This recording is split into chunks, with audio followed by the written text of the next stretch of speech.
ನಮಸ್ಕಾರ. ಯುದ್ಧದ ಈ ಒಂದು ಪರಿಸ್ಥಿತಿಯಲ್ಲಿ ಸರ್ಕಾರ ಸರಿಯಾಗಿರಲಿಲ್ಲ ಅಂತ ಹೇಳಿದ್ರೆ ಏನಾಗ್ತಿತ್ತು ಅಂಥೇಳಿ ಒಂದ್ಸಲಿ ಗಂಭೀರವಾಗಿ ವಿಚಾರ ಮಾಡುವಂಥ 5 ಅಂಶಗಳನ್ನು ನಿಮ್ಮ ಗಮನಕ್ಕೆ ತರ್ತೀನಿ.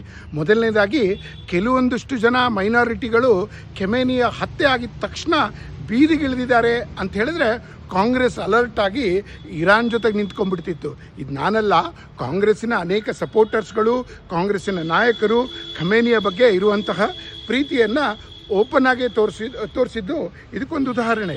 ಇದರ ಜೊತೆಗೆ ಇರಾನ್ ಜೊತೆಗೆ ನಿಲ್ಲಬೇಕು ಅನ್ನುವಂತಹ ಸ್ಟ್ಯಾಂಡನ್ನು ಹೆಚ್ಚು ಕಡಿಮೆ ಕಾಂಗ್ರೆಸ್ಸು ಡಿಸೈಡ್ ಮಾಡಿದ ಹಾಗೆ ಇತ್ತು ಅಂತ ಅನಿಸುತ್ತೆ. ಅದೊಂದು ಫೇಲ್ಡ್ ಫಾರಿನ್ ಪಾಲಿಸಿ ಆಗಿರಬಹುದಾಗಿತ್ತೇನೋ. ಅದರಿಂದ ಆಗುವಂತಹ ಸಮಸ್ಯೆಗಳು ಏನು ಅಂತ ಹೇಳಿದರೆ, ನಾವು ಇರಾನ್ ಜೊತೆಗೆ ನಿಂತ್ಕೊಂಡ್ರೆ ಅಮೇರಿಕಾ ನಮ್ಮ ಮೇಲೆ ಕೋಪ ಮಾಡ್ಕೊಳ್ತಾ ಇತ್ತು. ಅಮೇರಿಕದ ಮೇಲೆ ನಮ್ಮ ಡಿಪೆಂಡೆನ್ಸಿ ಇವತ್ತು ಇನ್ನೂ ತುಂಬ ದೊಡ್ಡ ಮಟ್ಟದಲ್ಲಿದೆ. ಜನಕ್ಕೆ ಕೆಲಸ, ಉದ್ಯೋಗಗಳು ಮತ್ತು ವ್ಯಾಪಾರಗಳಿಗೆ ಇನ್ನೂ ಕಷ್ಟ ಆಗುವಂಥ ಚಾನ್ಸಸ್ಸು ಇರ್ತಿತ್ತು ಅಂತ ಅನಿಸುತ್ತೆ. ಈ ಅಮೇರಿಕದ ಮಧ್ಯೆ ನಿಲ್ಲಬೇಕಾ, ಇರಾಕ್ ಜೊತೆಗೆ ನಿಲ್ಲಬೇಕಾ, ಇಸ್ರೇಲ್ ಜೊತೆಗೆ ನಿಲ್ಲಬೇಕಾ ಅನ್ನೋ ಕನ್ಫ್ಯೂಷನ್ನು ದೇಶವನ್ನು ಇನ್ನೂ ಕಷ್ಟದಲ್ಲಿ ತೆಗೆದುಕೊಂಡು ಹೋಗ್ತಾ ಇತ್ತು.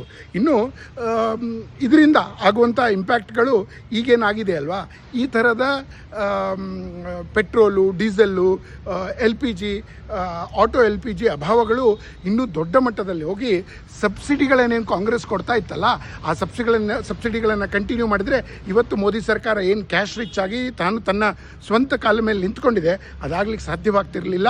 ಬೆಲೆಗಳು ಇನ್ನೂ ಹೆಚ್ಚಾಗಿ ಪಾಕಿಸ್ತಾನದ ಥರ, ಬಾಂಗ್ಲಾದೇಶದ ಥರ, ಶ್ರೀಲಂಕಾ ಥರ 300-400 ರೂಪಾಯಿ ಪರ್ ಲೀಟ್ರ್ ಆಗ್ತಿತ್ತು.